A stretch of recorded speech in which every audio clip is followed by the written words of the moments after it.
Hey guys, Shako here with my first video on strategic choices made in Pro League of Legends.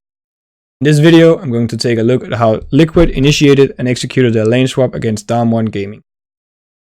As we all know, lane swaps are no longer a common thing, as the top and the middle turret are a lot more tanky than the bottom lane turret.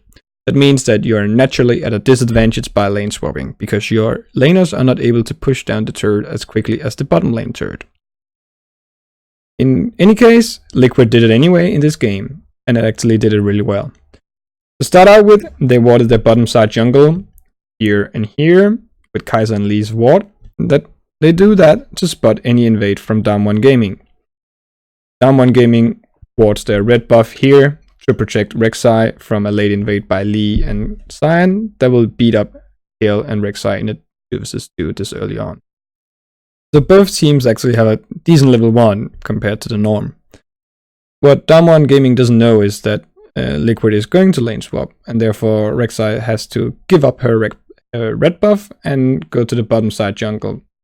Meanwhile, Sion is doing Liquid's own red buff, which means that Rek'Sai will have a bad start compared to how Liquid actually starts. As you can see now, I skipped to the part of the game where Sion has just soloed Liquid's own red buff. This is now down in the bottom lane. He warded the Croc camp so he knows where Rek'Sai is, and we can see Gragas recalling now to go help Kill get some XP. We can see Nuclear, he pushed on the second wave of the minions, so now that his minion wave is just outside the turret, it is also impossible to dive Sion, although it could be impossible already because of the Ruby Crystal red buff and the tankiness of Sion and his passive. It's already a hard job, but now it's quite frankly impossible because of the minion wave, and actually Sion will have a really easy time picking up all these minions under the turret because the turret is hitting the minions and the minions is hitting the minions here. As you can see in the top side now, Liquid is actually pushed on the third minion wave, which makes all your minions hit the turret instead of actually hitting the opponent's minions, which means that it's a lot easier to push the turret. Actually, if Damwon proper manage their wave, they would be able to get 2 turret plates off their first initial push. Liquid actually does a really nice job here of denying a lot of XP from Nuggery. So Gragas is going to get some XP, and you'll later see he actually has a level over Core JJ because of this.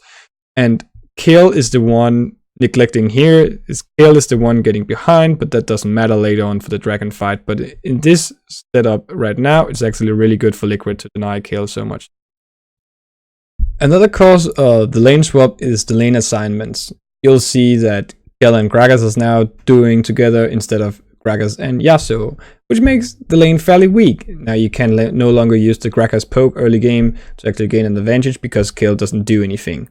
Kill can't just kleptomancy farm off Sion anymore, so that's actually an advantage for Liquid. Also, this now means that instead of having lanes that are fairly even bottom and top side early game, they now have an advantage top side with the dual lane, but a favorable matchup for Sion early game because of the XP advantage he got. That means that Liquid is having tempo advantage in both bot and top side. And the question is now, how will Liquid use this tempo advantage? You'll see in a second that Liquid actually chooses to reset both waves and actually recall. Skip to the part where they actually recall. Kai'Sa and Lee recalled now. You'll see an important part here is that Nautilus has his red trinket right now. It's ready, it's off cooldown, he could use it. He actually chooses to swap it for 2 wards. That's important to note that he gets 2 wards because it's off cooldown and he hasn't had wards at any point of the game so far. It means he gets 2 wards. Both Lee and Nautilus buys 2 control wards and resets the map, so they are faster out on the map. The question is, how do they use this time? At this point in the game, everybody has reset except Kill in top lane and Jensen's in Nivir. Not really important for Kill to reset as he's on an island top and the wave is pushing towards Sion that's incoming for the top lane. Also, Sion left a wave bottom side that Liquid could have chose to frozen, but instead chooses to push in. That also means that the wave will hit in the middle now and be even. All we'll see is that Liquid uses their 2 pink wards in not preferable places for this because they have vision here and here. That means that all of Damwon's blue side jungle is actually no vision at all. They have no idea at what timing Gragas, Yasuo and Rek'Sai will show up. They probably assume that since Yasuo reset that he won't be there in time for the dragon fight. We'll see Jensen is just TPing into the lane and Cyan is almost at the top wave now. Liquid chooses to start the dragon. And this is where it all goes wrong for them. Corgi has lane priority here. They only have vision in this part of the map, so they don't have any defense on this side of the map. Corgi also means to collapse, so Nivea can't really do anything. Cyan TP is late and everything goes wrong as we know it. But the question is, could Liquid have done something else to actually be in a better situation here? I think the answer is probably yes. Now I open up my LoL planner here, so I have a few pieces to move around to show you what Liquid could have done otherwise than what they did against Damwon in the dragon. So as you can see, Liquid has vision here, here, or here. So they have a good amount of vision towards the mid lane, but have no vision in the blue side jungle over here of Damwon. It's because the Damwon had a pink ward in this location that cleared out the green ward that Core JJ put here. It means that they actually have no timing on when Damwon is coming from the blue side jungle here. You could say it's a waste of wards, and these wards could be utilized a lot better instead of giving so much vision in this area. This seems unnecessary. So what they could have done instead was actually place this pink ward at this location. At this location, this pink ward gives vision around here. So that means that they can see whether Corgi comes from here or here, and they will actually be spotted Damwon here. The pink ward in the river here doesn't actually benefit a lot because they won't be spotted if they are in this bush. So Damwon actually has very shortly from here, from this bush to the dragon pit. So that's the first mistake I think they did with the warding. It's actually really poorly done. Also, these wards are not perfect for Cyan to TP into at this current stage of the game, because right now Liquid is hovering up in the dragon pit, and this ward is way too late for the dragon for the TP to come in when they hover up in the dragon pit. Another thing Liquid could have done was to actually move out of the dragon pit like this and have your support jungler tank the dragon just right outside here. So now that this TP is a lot better if they're trying to pull off, but they could also have placed this pink ward over here because they didn't even sweep the pit. They don't know if Damwon knows they have vision.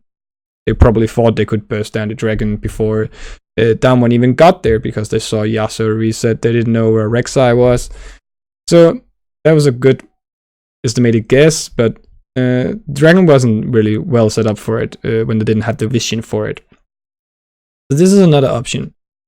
If Cyan were to TP early, that means by pulling out of the pit that Corgi now is squinched in between Anivia, Cyan, and the rest of the team here. Which means that he will probably have to flash over this wall, and we know there still is a green wall over here, so that's spottable if he goes to back to the mid lane or goes for the fight. This also means that now Team Liquid is actually grouped up after Corgi flashes out in this, whereas before 3 people were in here, stuck, with 2 out here. So this is a lot better situation for Liquid. So what should they have done? They should have set up vision better and used their vision better.